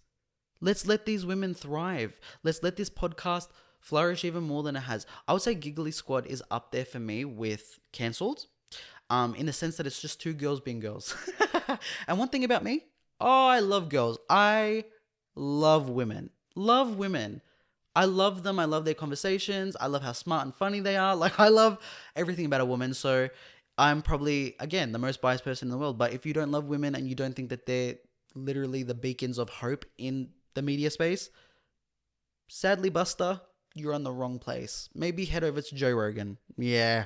Maybe get over down there with the other, knee slapper type of guys. They're probably more your vibe. Me, however, I'm all for the women. One thing about me, I'm very much made in female gaze. The female gaze? Yeah. I'm very much that. I'm a guy who's very in tune with my emotions. One, I'm listing it out for everybody on the pod. In tune with my emotions. I feel like I'm very emotionally smart in a sense. Like, I have a very good pick up on people's emotions. I'm not socially inept. 3, I know how to process anger without punching walls. Okay, well, I didn't for a while there. All boys go through that stage of punching shit. I don't do that no more. And I probably stopped that when I was like 20-ish, 5 years ago. Yeah, that seems about right. So I don't do that shit anymore. And I really do try to hear women out. No matter the case, no matter the reason, the story. And most of the big beefs in my life, like big arguments I've had, have been with women. That's just due to the fact that I've always just been, friends with women. And I would say even with arguing with them, I know my limits. I know where not to push. I know what to not say. Yeah. Frank Alampi, #1 women's supporter, made with the female gaze. Definitely 100%. I won't accept any other answer. Literally, like, what, I'm made with the male gaze? Do you think there's male gazes? Okay, as people just standing around on a Sunday afternoon, making a podcast with their Lego flowers, a photo of themselves on the wall, and Ghostface. Do you think there's someone with the male gaze doing that right now? No. They're being deplorable humans. They're out there just, I don't know, disgracing women, trying to tell jokes. I don't know, something like that. Wherever Matt Rife is, I guess that's where the male gaze will be. Oh, Paige. All of this to say, lay the fuck off Paige. That's actually my sister, my cousin. I think that's why I like her so much, because she's also Italian. So is Hannah. But they're Italian and they just get it. They get the feistiness, the vibe. Like, they are that. So I think that's why I have such a connection with them. They're like my older cousins. That's what they feel like to me. My older cousins that I'm just watching interact and be funny, and I just want to be a part of their circle, but they want nothing to do with me. They call me bitch tits a couple times and tell me to get fair. And valid. I love them. Truly. Just before we move on, I'm just going to quickly touch on Jack McIntosh, because I don't feel like I really need to swing and hit this guy. The internet's already done it. And in particular, Abbie Chatfield. Now, Abbie's someone that I wanted to just touch on briefly also, because we have a very interesting history. She doesn't know me. I don't know her. What was that? Yeah, I need to be killed. So the only interaction we've really had is lately. Like, she's also had beef with someone I had beef with. When I say beef, I think people dig too much into that. Like, just a point of contention, let's say, with Tones and I, and Abbie Chatfield then went on to tell her story because of my one, and it was in my comment section. Anyways, that's the only real interaction we've had. I'm not gonna lie to you guys, I haven't liked Abbie Chatfield in the past, and the only reason being is I remember when all that drama was happening surrounding gifts for a wedding, and I'm WOG. So majority WOGs that watch that like video from her saying that she doesn't feel like, we should be giving gifts and stuff like that, I think it was just misinterpreted in a very different way than maybe what she meant. I know that she followed up with explanations, and I did not watch them, I'm not going to lie to you. So I probably dislike her opinion in a very unnecessary way, because maybe she's done an explanation explaining why she had that thought or whatever it was, and I've missed it. But her hot takes sometimes are a little bit too hot for me, and I don't like them, and they're not for me. And I realized that no harm or ill will towards Abbie, though, because she stands on business. Like, when she's got an opinion, she'll fucking state it. And I love that about her. She just speaks her mind, how she feels, and what she feels. And she doesn't back down. She doesn't feel like the type of person that backs down when the heat gets hot. She either defends her opinion or, learns from it. From what I've seen, at least. So I think she went in on Jack McIntosh. And if you're hearing this name and you're like, who the fuck is Jack McIntosh? Exactly. So it's some douchebag that decided to get on a podcast. And literally, this is why the sentiment, we should make podcast equipment more expensive, exists. Because of people like this. Why does he have a podcast? Like, why does he have a podcast? Maybe it's the pot calling the kettle black. Maybe I don't need to be saying that while I'm sitting here with my podcast. But it's like, what was this man doing crying on camera? First of all, literally in the brightest lighting possible. Like, I can't imagine setting up all these lights like this and then coming on here just to cry like that. I don't know what it is, but when you see men crying in a video, when it's self-inflicted crying, when it's like for the cameras are on, I want to start crying to explain myself in this way. Ill. Gross. Immediately retract what you're saying, delete the footage, never post it. Why would you do such a thing? But basically the whole premise is he was, I'm going to use the word harassing. It might be a big word to use there, but I don't really know what you would call it. He was bugging a lady. Okay, he was bugging the fuck out of her, basically trying to be like, oh, let me change your mind about guys. Let me be the one to fix your vision of men. And I hate that perspective from guys. I hate it. I hate it because they're so dumb and they don't understand that that's not the point. Like, it is not the point. It is not the point. When a woman tells you how she feels towards males, she has every right to say it. Like, even statistically, let's look at the numbers, people. Who is causing harm to women? Hello? Men. Not me. Let me put my hand down. Not I. But my gender does like to be disgusting and harm women. And so it's a proven fact. Statistically, men are women's biggest fucking risk. We're the biggest risk to women. And it is just what it is. And I think when men come online trying to be like, I just want to change the world's perspective, it's not all guys. Brother, that is exactly why the sentiment all men exists, because you just keep yapping your lips like this. You're doing a lot of this and not a lot of this. Oh, hello? Hearing? Oh, listening? Oh, don't know how to do that? Right. So this guy basically could not take no for an answer. That's what I gathered. And the girl that he was doing this to ate him the fuck up on TikTok. Ate him up. Put him on blast, as she should, because leave me the fuck alone. I've said to you, I don't want to talk to you. I don't need to see you in person to know that it's not all guys. Like, leave me alone, brother. And this guy just would not leave her alone. And then he went on to say, like, it's because he has a fear of rejection and, like, he's doing rejection therapy of some sort. I don't know what that mess is. Like, what, you've never heard no before? Like, you've not been told no to your face and then just taken it? Like, hearing no is beautiful. Actually listening to a no is great, because it's a no for a reason. There's a reason behind it. If you've heard no from anyone, especially when it comes to dating, if someone said, I'm not into it, I don't want to do this, it's a no from me, dog. Take it for what it is. 0, no, absolutely not. Take it for that. Like, there's no point in trying to come back from that no. And I hate that theme as well of, like, men being like, I pursued her until she couldn't resist. No, you broke her down until she eventually had to say fucking yes because you would not leave her alone. Yeah. This is not a movie. Unfortunately, life is not a fucking movie. Well, mine is, but life is not a movie. It's not a movie at all. Like, you don't just get to constantly harass and poke at the woman until she eventually agrees to see you. It doesn't work like that, you know? Maybe in some very special circumstances. But no, just it's a no, and that is all. So he could not take that. And so this girl ate him up. Then it became obviously public discussion. Abbie Chatfield went on to roast the fuck out of him on her podcast.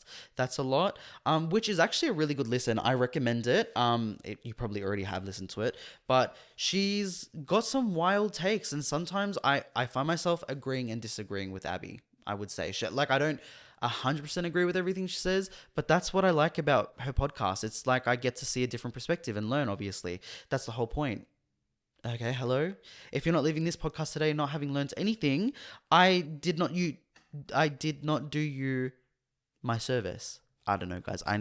Maybe I'm having too much Red Bull.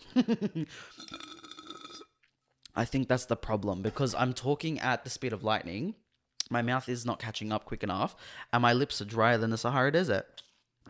So it's just all a mess, you could say. But that's why I like Abbie, because I like her in that regard. We don't have always the same like point of view, but it allows me to see someone else's point of view. Does that make sense?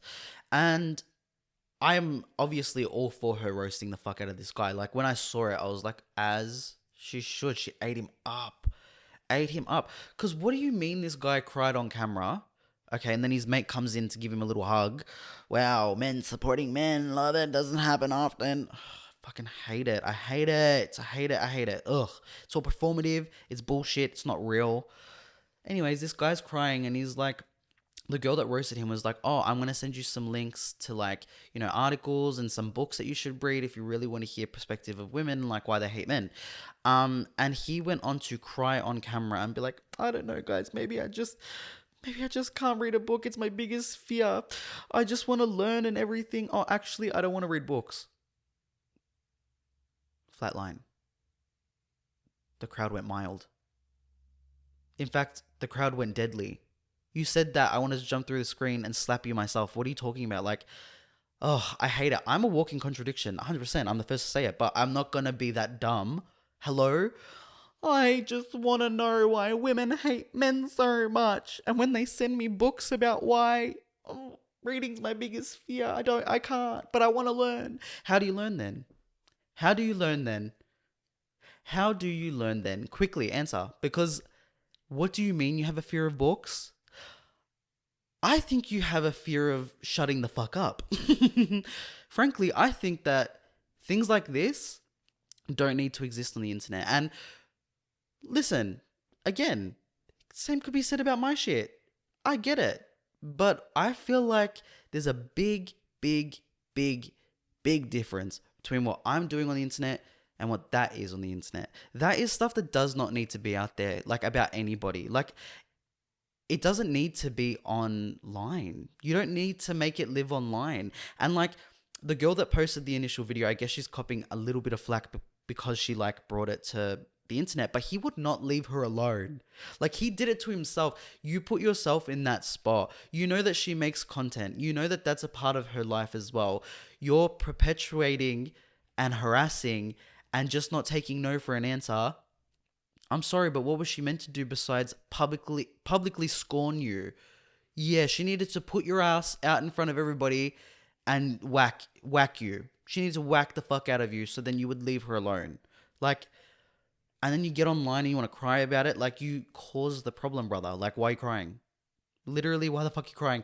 And I'm very, I would say, empathic. When people cry, I get sad and I want to console them when it's real. When it's justified. Not these little crocodile tears because you got caught being a dumbass, being disgusting, being annoying. Leave women alone. Leave them alone. When they tell you no, leave them alone. Done, period. Was that so hard? Was that so hard? No, it wasn't. Like, just, ugh.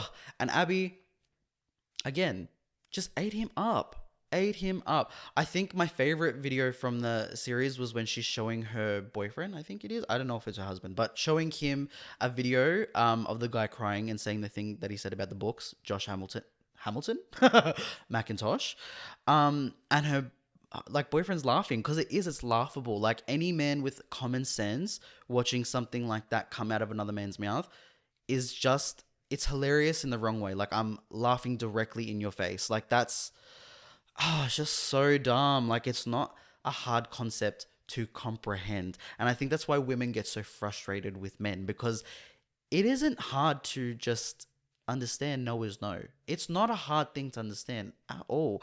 But for some men, it's so, it doesn't communicate, it doesn't go through, or it does, but they're choosing to ignore it because they think that they've got like this savior complex of like, no, but you're just like this maiden and I need to take you out of the tower and save you from the goblins.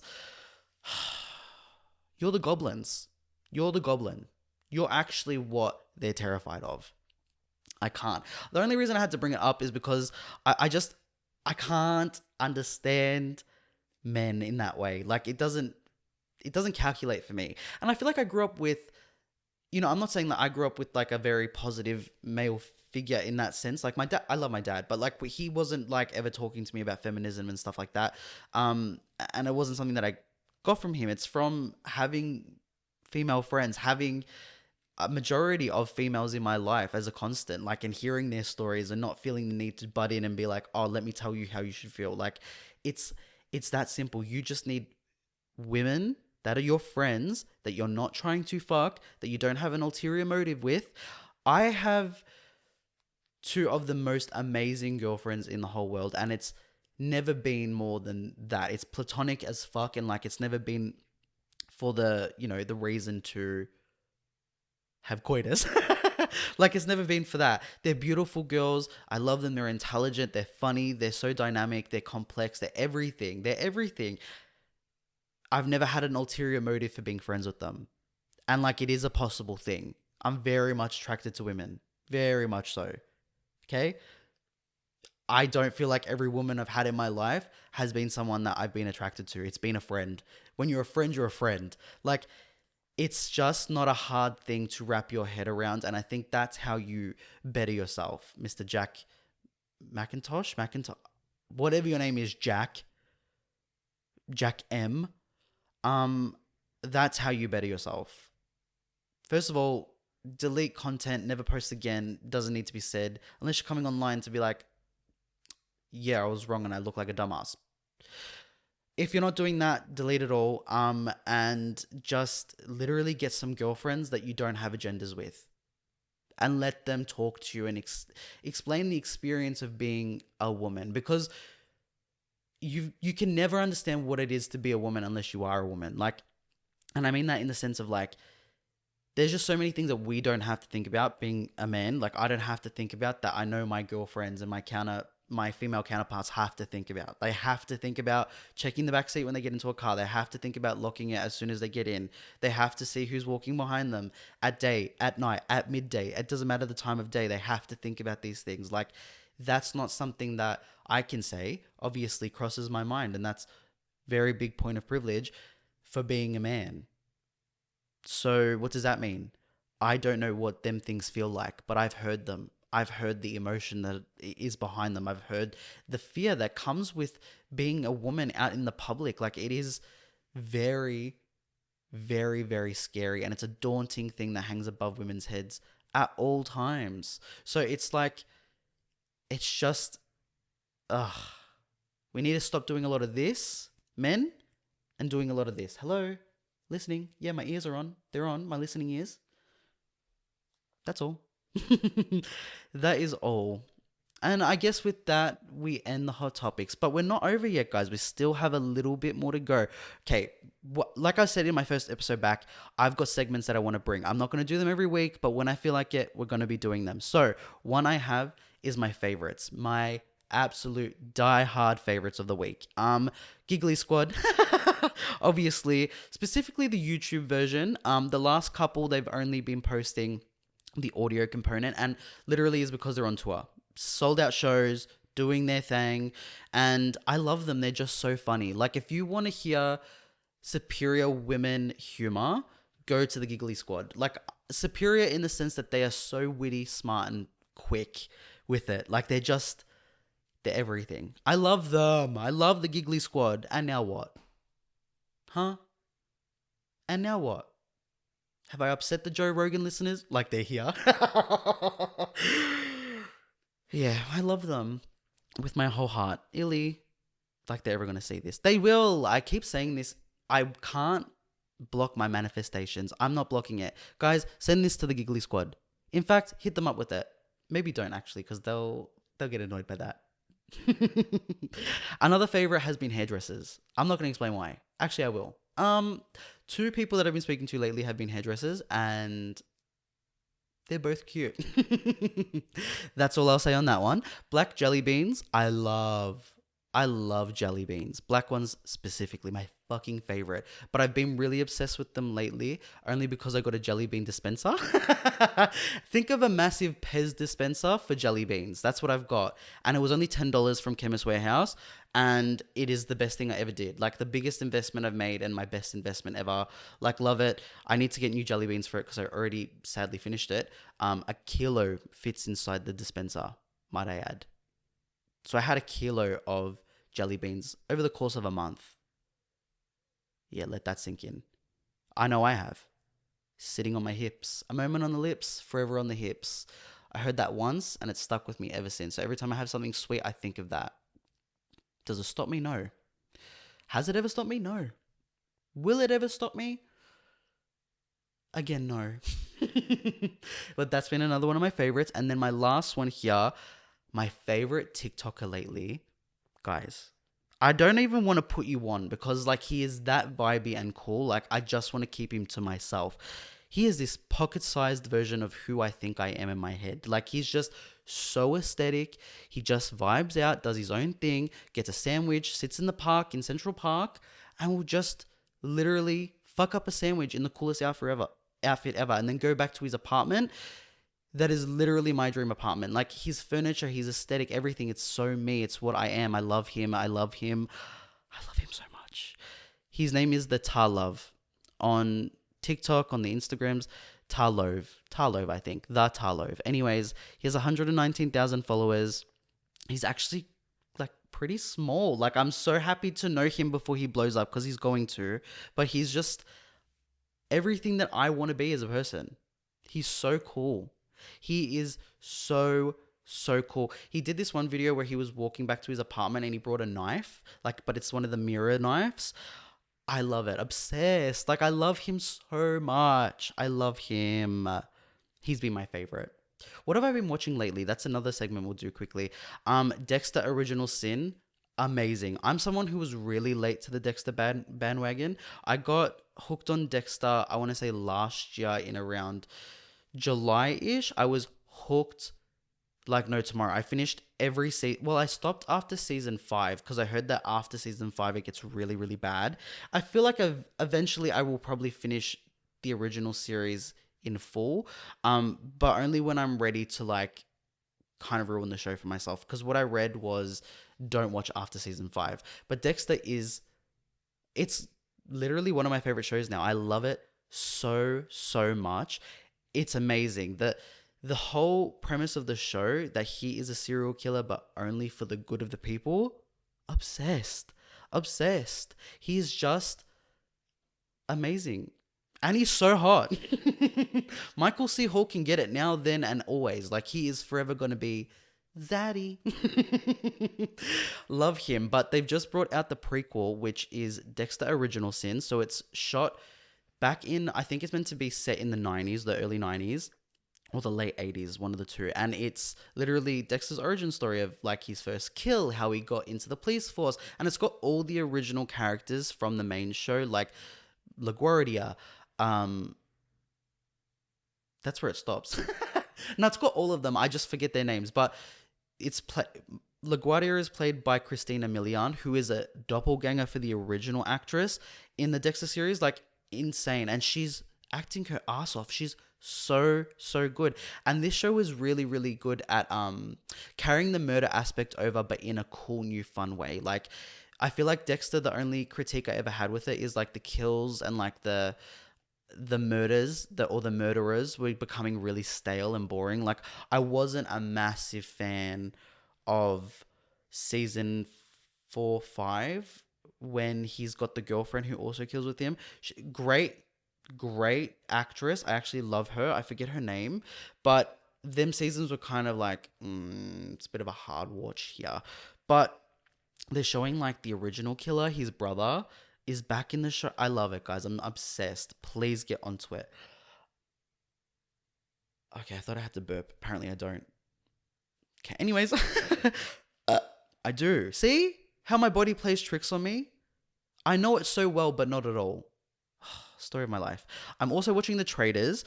I got my family hooked on The Traitors as well, surprisingly, because it is just that bitch. Like, it is so fucking entertaining. I'm currently watching season 3, as the rest of the world is, and my favorite cast member, hands down, has to be Gabby Windey. Like, she's an icon.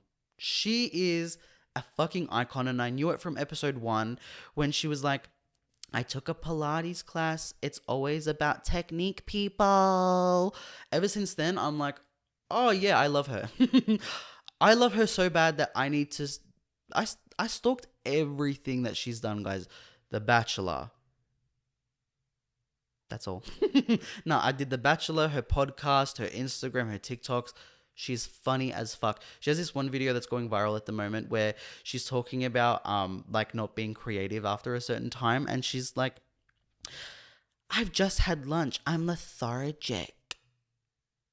I don't want to see it in an email. Send it in a Google Slides. Love her. She's like a mixture of Jennifer Tilly and Jennifer Coolidge. She's got the Jennifer Tilly kind of like accent and the way she enunciates words, and then the Jennifer Coolidge brain of like, she just says whatever the fuck she wants. Like, she's got this one video on TikTok where she's like, I don't think that men should be public facing. Ate that. Like, it's just so funny. Like, who thinks of that?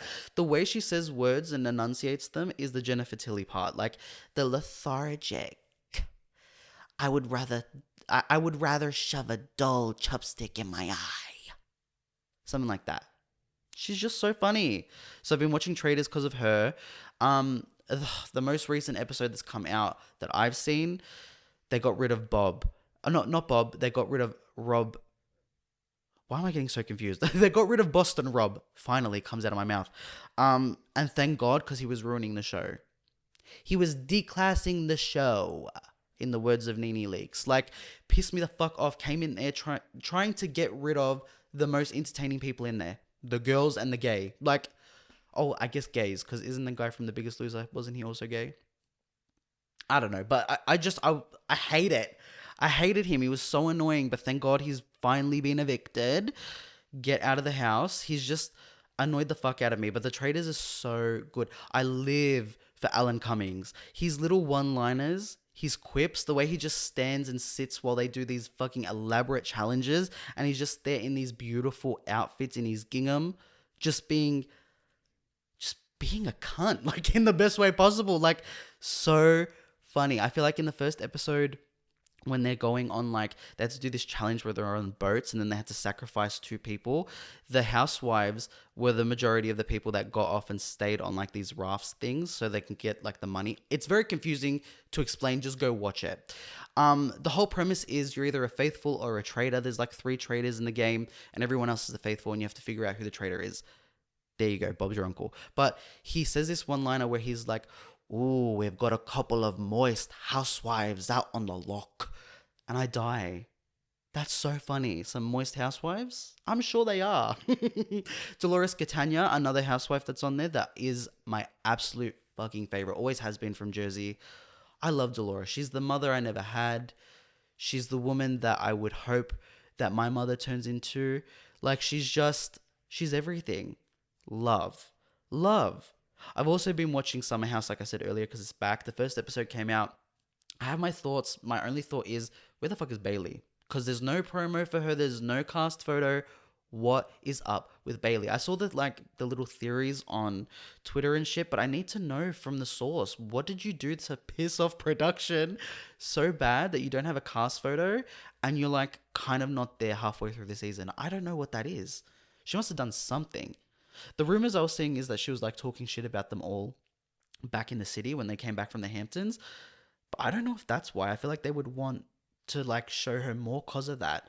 Okay, another person I've been watching and obsessed with is Bethany Frankel. Like, guys, I'm very Bravo heavy. Like, I love everything that Bravo has to offer. I love them. And Bethany Frankel was one of them people that I did not like on her show. I did not like her on Real Housewives of New York. She had her moments, but she annoyed me for the most part. On TikTok, she's become my number one. Like, if I'm not going to Tara Love, I'm going to Bethany Frankel to find out what the fuck she's doing with Caviar, to find out where she is terrorizing next. Like, I love her so much.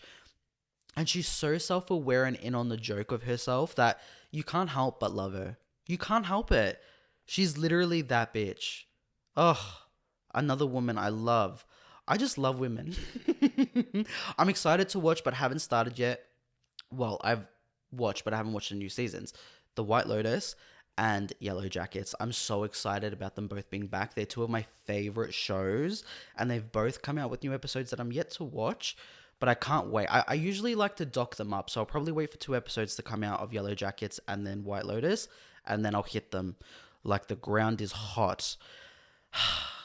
Guys, we're nearing the end of the podcast. Are you sad?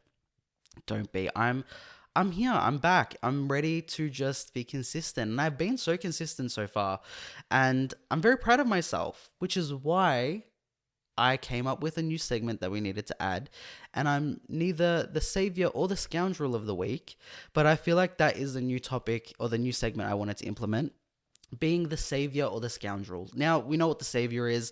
You're an icon, you're a legend, you're a movie star, you're my favorite of the week, or you're my scoundrel, someone who's deplorable, pissed me all the way off. You've done it to yourself, and you've pissed me off. It can be anything. It doesn't have to be subject to people. You know, I'm sure I'll have some weeks where, I don't know, maybe Optus will be the savior. Are they ever? No, they're the scoundrel for the most part. But maybe one week they will be. Anyways, my savior of the week has been Paige DeSorbo. Love that woman. I will defend her till the hills turn brown. I love her.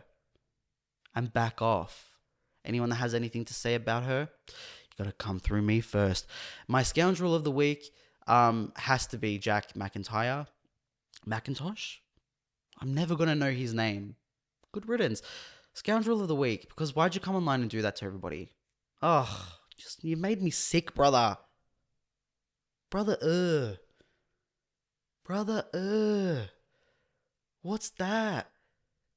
What's that then, brother? Scoundrel. Scoundrel of the week. Can't stand it.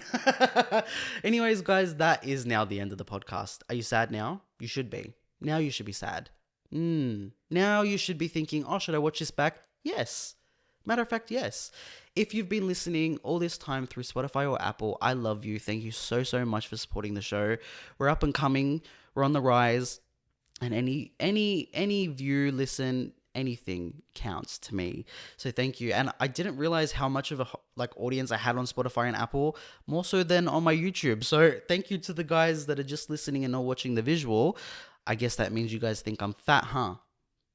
I'm too fat to watch, but I'm not fat enough to listen to. What's the problem there? Why aren't you coming to the YouTube? The visual component. It's where it's at, guys. I'm telling you. Come to the YouTubes. You can find me at everything and anything on all the socials at Let's Be Frank. If you're looking for my personal accounts, well, don't. Personally. Love you so much. Thank you once again for tuning in. As I always do, I will sing us out. Today, I feel like I'm going to go in a bit of a different route. I'm going to sing us out with a little bit of a sad song.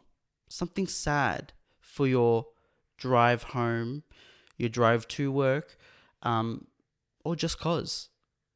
Here we go. As we go on, we remember. Oh, wait, quickly, I have to say my friend Eleni from high school, we've been friends literally for 13 years. Her and my best friend Delara, we try to catch up like every other week or whatever. She's gotten engaged and very excited for her. I don't know why that just came to my head. It's because literally Vitamin C graduation song. Literally because of that. So congratulations to her if she's watched it up to this point. I don't think she has or will. But if you did, congrats, Eleni. Let me continue with my song. As we go on, we remember all the times we've had together. And as our lives change from whatever, we will still be friends forever. Will you just shut the fuck up and let me sing?